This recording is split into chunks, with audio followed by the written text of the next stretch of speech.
Do I have everybody's attention now?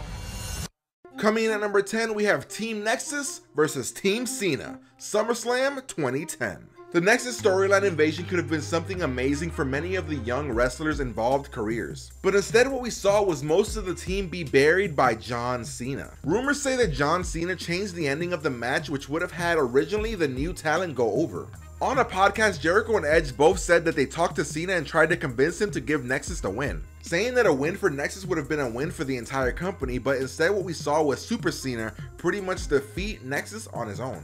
After being DDT'd on concrete, the Doctor of Thugonomics was still able to beat the final two remaining members of Nexus, making them look extremely weak. Almost all of Nexus is out of the company right now, and who knows what a win for them would have done for their careers. Coming in at number 9, Shane McMahon versus Eric Bischoff, SummerSlam 2003.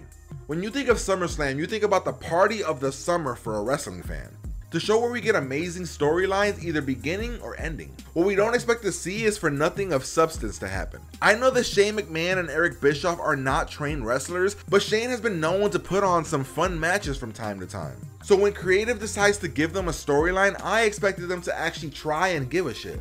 But I guess me and other wrestling fans were wrong to expect that. We had a few run-ins that for the most part made no sense. It went on for far too long, and the one thing we wanted to see, which was Shane McMahon beat up Eric Bischoff, didn't really happen. Oh yeah, and the fight was completely forgotten and nothing came from it. I mean, absolutely nothing. Coming in at number 8, Kane versus the Great Khali, SummerSlam 2009. Anyone that has been a wrestling fan for the last 10 years knows that the Great Khali could be one of the worst wrestlers in the company's history. So when he was paired with Kane, who hasn't really given us great matches for a long time, in a SummerSlam in 2009, we all knew what we were gonna get.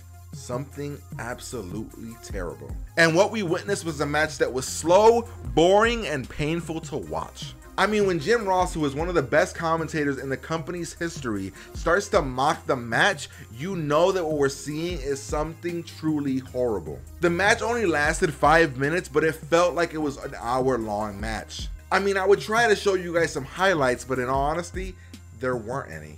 Coming in at number 7, Lex Luger versus Yokozuna, SummerSlam 1993. The issue here was truly the booking. It was so awful that it belongs on this list. Its problem is that it went on for 20 minutes and not the right man won. Positioned to be the next Hulk Hogan, the next true All-American star, Lex Luger was put on the All-American tour. It looked like he was going to be the ultimate babyface hero for the company and the new WWE champion. So at SummerSlam 1993, instead of the fans getting the ultimate payoff for a storyline that was months in the making, by making the American hero win and look strong, or having Yokozuna win and look like an even bigger monster, what Vince decided to do was have Lex Luger win, but by countout, thus not winning the belt. Yep, that's how SummerSlam 1993 ended, in a countout. It is one of the worst endings of any SummerSlam.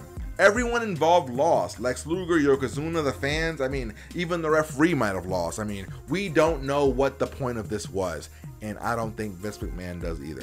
Coming in at number 6, Kane versus Bray Wyatt, SummerSlam 2013. The 2013 SummerSlam match, which featured a ring of fire between Kane and Bray Wyatt, was a complete letdown. This was the first big push in WWE for Bray Wyatt, and like most of his other pushes, nothing really came from it. The Inferno match gimmick is one that never really works. The ring is on fire and the competitors in the ring are so worried about getting burned that they don't really do much. They stay in the center of the ring, not really doing much besides a couple slaps and a couple slams, and that's about it. Sure, the right man won in Bray Wyatt, but it was a slow match with no actual wrestling happening. Add in the fact that Kane and Bray seemed to have no chemistry and that the match was only 7 minutes long, and it started SummerSlam 2013 off on the wrong foot. I enjoy gimmick matches from time to time, but the Ring of Fire match or the Inferno match is one that never really pays off. So I think it's time that we bury that. Coming in at number 5, Terry Reynolds versus the Cat, SummerSlam 2000. So this is the only women's match on the list, and it was between this or Divas Dodgeball. But since Diva Dodgeball isn't really a match, Cat and Terry take the win, or the loss here. So this was the stink face in a thong match. Yep, you heard that correctly, ladies and gentlemen. A stink face in a thong match between two woman wrestlers. The match rules were pretty simple. A woman who gives the other woman a stink face while wearing a thong wins the match. It's another one of those gimmick matches that just didn't work, and this one in particular is one of the most awful gimmick matches we've ever had. Look, I know that we love the Attitude Era, but during the Attitude Era, there were a few things that the WWE wishes it could have buried behind it, and this is one of them. WWE gets a lot of hate during the Attitude Era by the way that they portray women, and this match is one of the reasons people say, look at the way women were portrayed. The wrestling was bad, the gimmick was awful, and there was no reason for this kind of match to last 8 minutes. The women just kind of threw themselves around in their underwear, and men on the outside were kind of parading and yelling and throwing them back in, and everyone was just waiting for the other woman to give the other woman a stink face by putting her butt in a thong in the other woman's face. This is just one of those matches that's hard to watch. Coming in at number 4, Diesel vs. King Mabel at SummerSlam 1995. The 1995 SummerSlam saw a title match between Diesel and Mabel that was hard to really comprehend. Mabel was almost 600 pounds at the time and couldn't put on a main event to save his life. So allowing him to be in the title main event picture for the second biggest event of the year was just confusing. Mabel being so big allowed Kevin Nash to do absolutely nothing in the match. Nash is one of the more stiffer workers in the company, and most of his moveset is about picking people up and slamming them down. So in this match, both competitors and the audience were at a disadvantage. The match lasted 9 minutes with Nash winning with a shoulder block. It is the shortest SummerSlam main event ever, and the idea that Razor Ramon versus Shawn Michaels for the Intercontinental Championship in a ladder match has to share it with this match is an absolute shame. Coming in at number 3, The Undertaker versus Giant Gonzalez at SummerSlam 1993. No one ever really understood the Giant Gonzalez. He dressed up in a weird costume, had fake body hair and fake muscles on him. Not sure if he was supposed to intimidate people or be a comedy act. It was just weird. So this match is up here because it's a match that we did not need to see happen.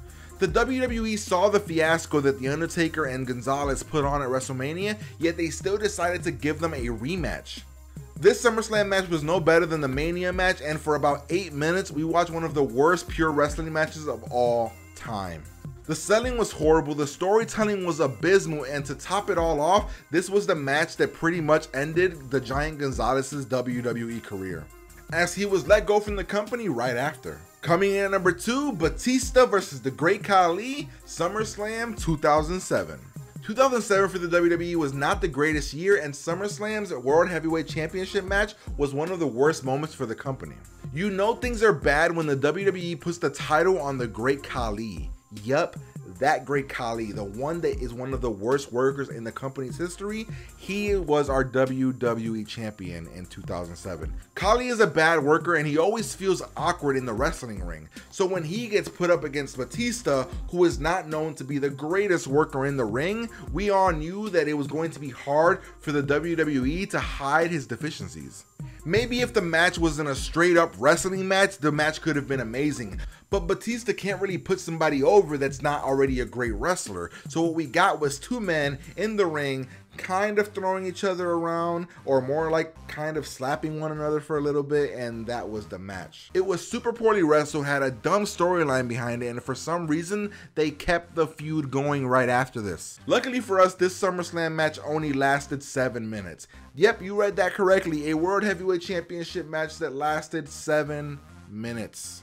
And coming in at number 1, The Undertaker versus The Undertaker, SummerSlam 1994. Here it is, ladies and gentlemen, the worst of the worst, a match so dumb and so bad that the company has never mentioned it again. There was never any real doubt for me that this match would be number 1 because of how bad it is. Adding insult to injury, this was the main event of the night. Not Bret Hart versus Owen Hart in a steel cage match for the WWF title. Nope, not any of the other 2 really good title matches on the card. Nope, WWE decided to make the main event of the evening The Undertaker versus an evil doppelganger. The storyline was horrible, the match was wrestled completely poorly, and yes, it does have The Undertaker, but at this period in time, The Undertaker was brand new to the company and he was not one of the greatest workers. And this match actually showed it.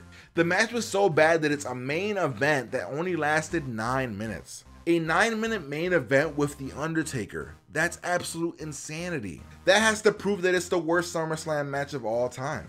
Well, there you have it, ladies and gentlemen. Hopefully you guys enjoyed my top 10, and if you did, you guys know what to do. Hit that like button, share the video. If you disagree with anything on my list, make sure that you comment below and let me know what I got wrong, and if I got something right, let me know, ladies and gentlemen.